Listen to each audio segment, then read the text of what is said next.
Today, I'm going to show you how to make what is not only my favorite, but also my most popular leathercraft product, the customizable leather keychain.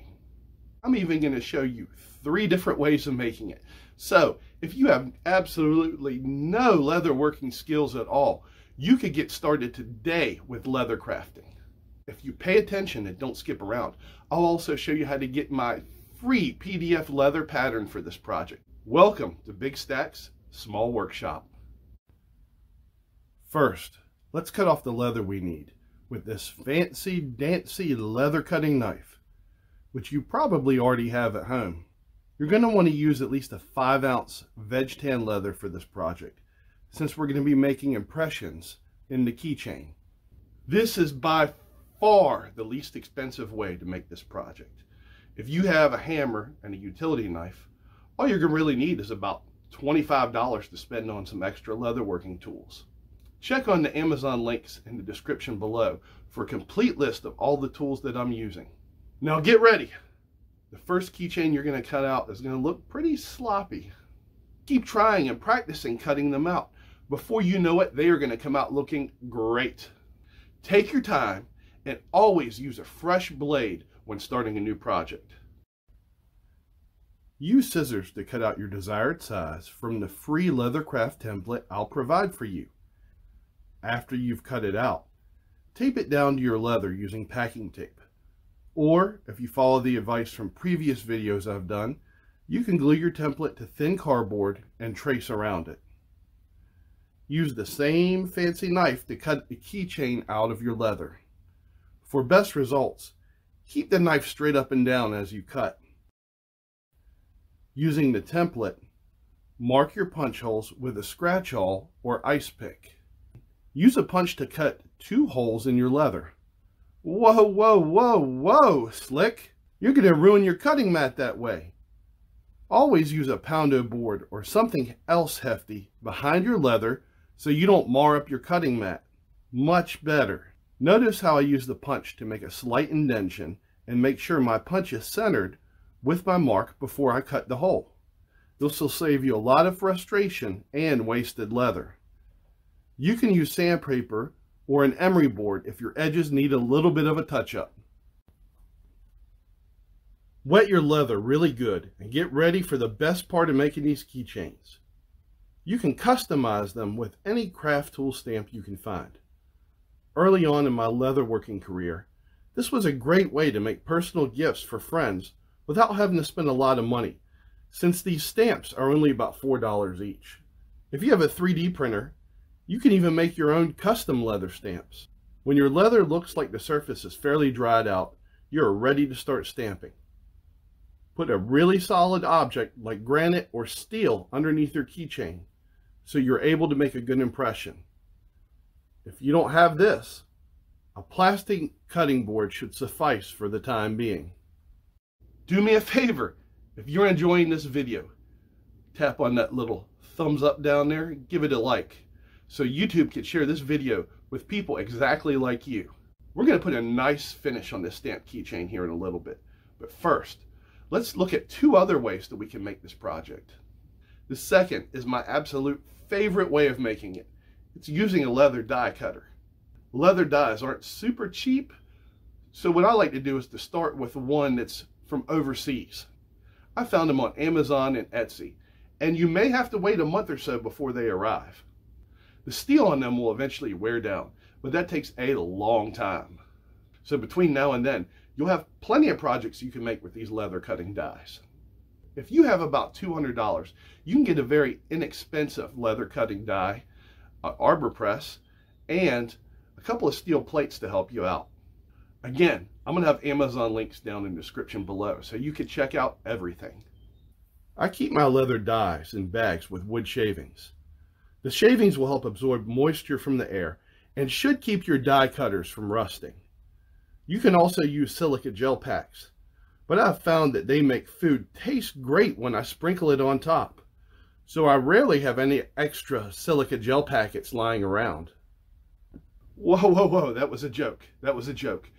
Do not eat silica gel packets. I was just kidding.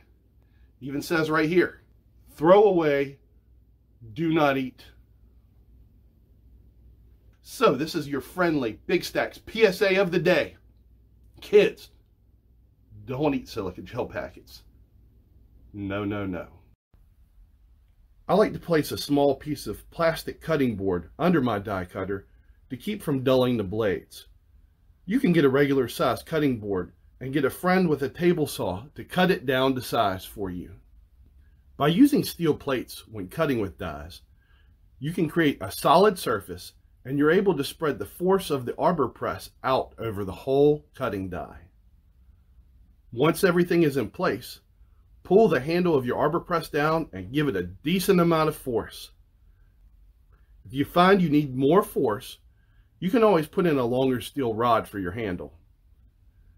The nice thing about this method is you can cut many leather keychains very quickly.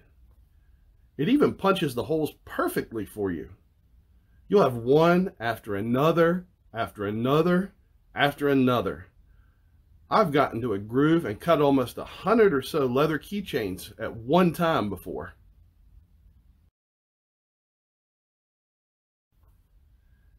If you find the steel rule didn't cut all the way through your leather, don't stress out.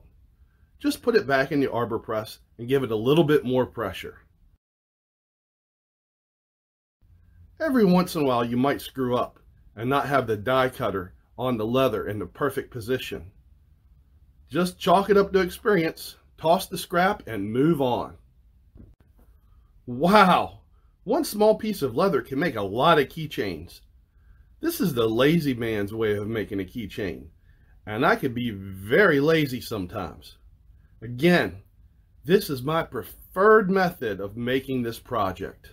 Once you have wet your leather good and let it dry for a bit, you can use the arbor press for a nice, clean, stamped image. I use what's called a ram's foot to give more even pressure on my craft tool stamps. I don't see where they make this anymore, but there is something called a hefty handle, which looks like it's exactly the same thing, just a little bit longer. You really don't need a ram's foot when stamping with custom 3D printed stamps. Just be sure to keep your custom stamp about the same size as the craft tool stamps, which is 1 inch by 1 inch. The third method for creating my favorite leathercraft project is also the easiest. And the nice thing is you can put pretty much any graphic you want on the keychain. So it's truly the most customizable of all three options.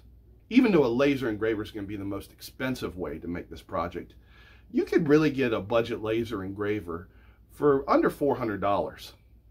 In the description, I've listed the laser engraver that I'm using. It may not be the most powerful or fanciest laser engraver on the market, but for under 300 bucks, it gets the job done. I'm also going to recommend that you have a laptop or a computer to hook up to your laser engraver. Your engraver may already have a control panel with it, but this is definitely a much easier way to make these keychains. It doesn't even have to be a top-of-the-line computer. It could just be an older computer that you have sitting around. It really doesn't take up a lot of computer resources to run the laser engraving software. First thing you need to do when laser engraving is to get your leather really wet. Stick it directly in the water and flip it over, making sure both sides get covered really thoroughly. This helps you lay your leather flat and... Hey buddy, put the water tank back in the middle of the frame. We all can't see what you're doing over there. There. Like I was saying, wetting your leather will help you lay it flat and minimize charring and smoke stains. Open up your laser Gerbil software. I've pre-made 2 files using the artwork from my free PDF template using Photoshop. The first file is what we're engraving, some Big Stacks keychains. I'm amending my files using a set of blank keychain files. This will be used to cut the keychains out of the leather using the laser. Hit the start button and watch your laser engraver do its thing. I always turn on a fan so it will vent the nasty smell out of my shop. You could do other work while this is engraving, but I don't recommend leaving your workshop while this is happening. I know many of you have never had an issue leaving it before, but let's be real. It's a laser, and it's burning something in your workshop. It's best to keep an eye on it every now and then while it's working. Now it's cutting out the keychains. When you're all done, pull your keychains out and clean off your edges. When it comes to finishing veg tan leather, Neat's Foot oil is one of my go-to products. It can take the very pale beige of your leather and darken it. How dark it gets all depends on how much oil you add to your product. It also does a great job making your leather pliable and supple, which is one reason I really like it. After I've applied oil to both sides of the leather, I like to wait overnight and let it soak in deep into the leather. After your leather is exactly the way you want it, you can apply your antiquing gel. This will fill in all the little lines and crevices of your design, making the image pop out really nicely. I like to apply it to my laser engraved areas as well for a more contrasted image. Take a rag out and fold it over a couple of times so you can wipe away the excess antiquing with a flat surface. T-shirt rags are best because it can glide over the recessed areas and leave more of the antiquing in place. Look at how much sharper the image is when you use antiquing. Let your antiquing dry completely before sealing it in. To seal my keychains, I like to airbrush a product called Tan Coat, which is specifically designed for leather. I cut my Tan Coat with about 10 or 20% distilled water. Then I spray the keychains, covering them with a fine mist of Tan Coat. Wait about 5 minutes for the surface to dry, then spray them again. You can build up multiple layers of Tan Coat on your leather. I usually give it about 6 or 7 good coats and then let my leather dry completely. It's time to finish our keychains. To lock the actual key rings in place, I slide a hollow rivet and use a rivet setting tool to finish everything off.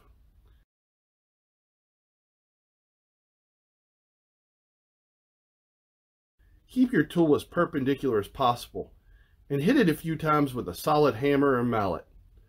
I know I said don't use a steel hammer, but I like the solid force it provides, and I have yet to mushroom the end of my tool. If it eventually messes the tool up, it won't be too expensive to replace. I like the contrast of the copper-colored rivets against the brown of the leather. There you have it. That's not only my most popular product, it's also my most favorite one to make. What I want you to do, I want you to get in your shop right now. Go make something fun. Remember, Big Stacks grows, Big Stacks builds, and Big Stacks makes. If you've got an idea for a project, I'd love to hear about it. Do me a favor, drop a note down in the comments below. And I'll see you next time at Big Stacks Small Works. Hold on. Don't go anywhere yet. So, you want to get those free leathercraft patterns? Do yourself a favor. Click on the link in the description below. It will sign you up for my newsletter. Once you get signed up for my newsletter, I'll send those templates right to your inbox. There's no reason to wait. Go ahead and sign up now. See you guys next time.